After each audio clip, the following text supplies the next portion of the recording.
presidente Bolsonaro é um grande homem. É um ótimo homem. É uma ótima pessoa. Eu gosto muito pessoalmente dele.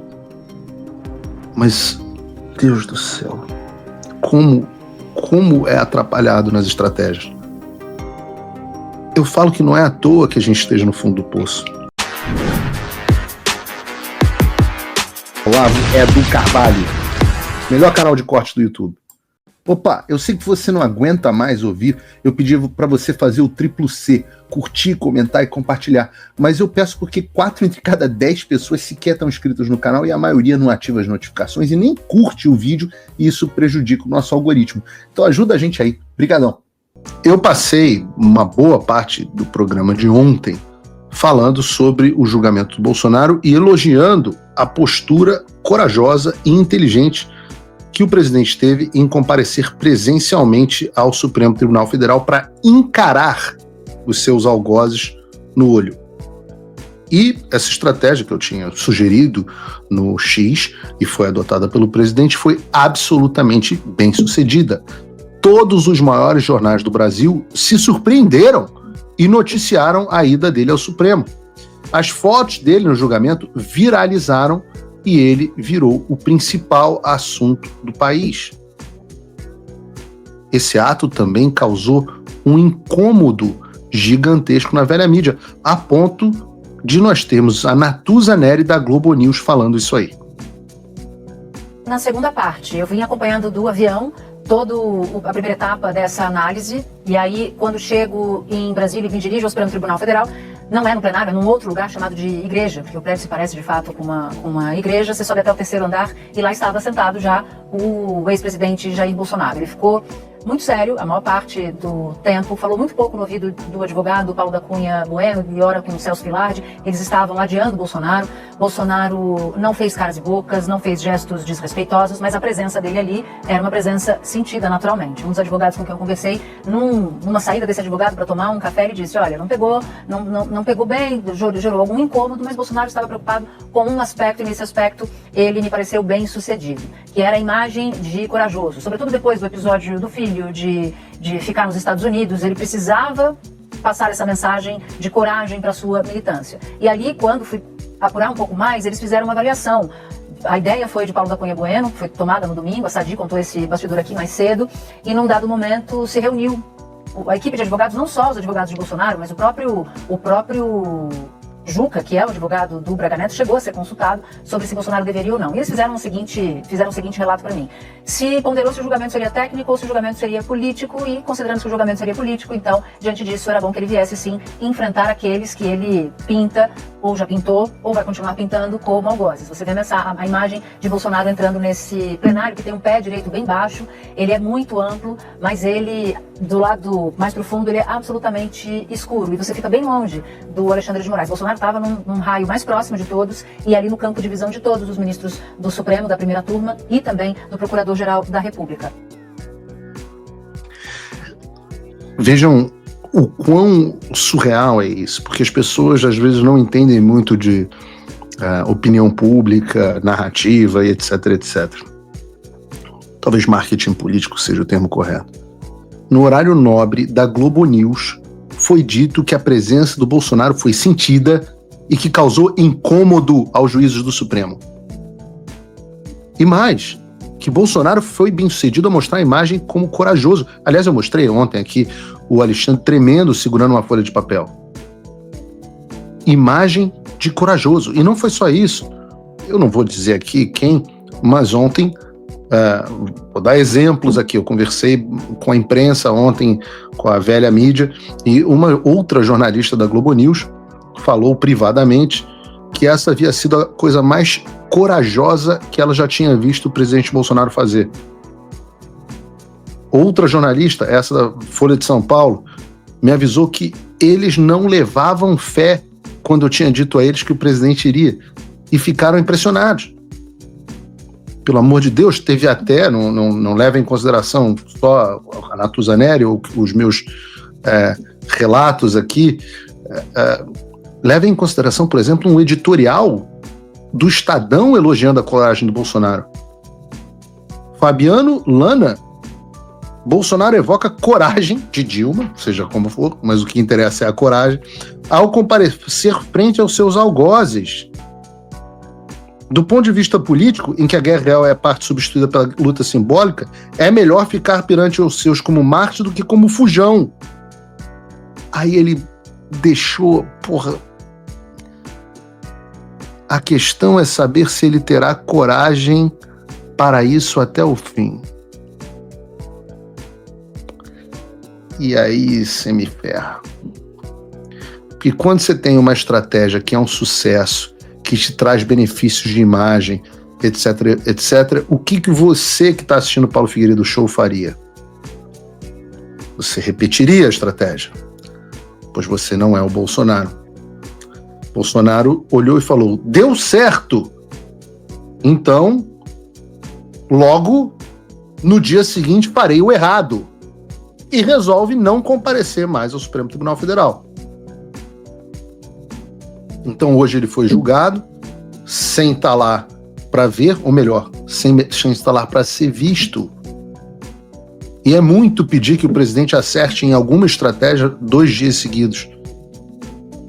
E se ontem a ida dele ao STF tinha tido uma repercussão e passado uma imagem de enfrentamento, coragem e liderança, essa mudança repentina de comportamento dá a impressão de que ele é um líder errático e que não consegue se manter fixo em uma posição. É o contrário do que a gente precisa. E em vez de pautar os noticiários nacionais, ele escolheu se abster e deixar que os ministros do Supremo fizessem isso. Vejam, eu falo isso e eu preciso fazer esse disclaimer porque eu falo várias vezes. Fala pessoal, tá gostando desse vídeo? Não esqueça de deixar o seu like e se inscrever no canal Olavo Edu Carvalho para receber notícias quentíssimas todos os dias. Isso ajuda demais o nosso trabalho e o YouTube irá recomendar para mais pessoas. Ontem ele me elogiou no Flow e eu elogio com frequência. O presidente Bolsonaro é um grande homem. É um ótimo homem. É uma ótima pessoa. Eu gosto muito pessoalmente dele. Mas, Deus do céu, como é atrapalhado nas estratégias. Eu falo que não é à toa que a gente esteja no fundo do poço. E eu sempre bato nessa confiança bovina que as pessoas na internet ficam repetindo que tem com o presidente Bolsonaro. E eu clamo pela maturidade do eleitor. Eu clamo pela maturidade das pessoas para separarem o que é um bom homem, preocupado com o Brasil, patriota, autêntico, um símbolo de um movimento popular. Sem o símbolo aglutinador, sem o qual esse movimento popular não teria tido forma no Brasil. Separem este homem do homem estrategista, que não é. Eu vou falar aqui com calma para que não haja engano. Nós estamos no fundo do poço também porque Bolsonaro é um péssimo estrategista. Não seria possível existir um Alexandre de Moraes superpoderoso se não fosse pela falta de visão estratégica do presidente. Ora, o presidente Bolsonaro é um homem que tinha como AGU, entre 2020 e 2021, o braço direito do Alexandre de Moraes no TSE, José Levi. Sim, o homem que era o advogado-geral da União, defenderia os interesses do presidente Bolsonaro, era uma pessoa do Alexandre de Moraes, que depois que saiu da AGU foi ser secretário-geral do TSE com Alexandre de Moraes como presidente. Bolsonaro é o homem que tinha Sérgio Moro como ministro da Justiça, sob aplauso de vocês, puxa-saco. Eu não, senhor. Bolsonaro é o homem que colocou Nunes Marques e André Mendonça no Supremo Tribunal Federal. Eu não quero ficar aqui lembrando os erros, mas só para de achar que tudo é uma boa estratégia. Vejam um exemplo. Parem um minuto, pelo amor de Deus, façam uma reflexão. Se não conseguem fazer para frente, façam para trás. A conversa mais dura que eu tive com o presidente Bolsonaro, a conversa terminou aborrecida, foi quando eu o implorei para não voltar ao Brasil e ficar aqui nos Estados Unidos, em março de 23. Implorei para ele ficar. Aí ele anuncia que que ia voltar para o Brasil, e as pessoas, gênio, xadrez 4D, voltou para organizar a oposição. A oposição tivesse alguma organização, e como se o Bolsonaro organizasse alguma coisa. Então as pessoas não ficou nos Estados Unidos, não foi porque foi uma coisa... É só Bolsonaro fez, eu tenho que...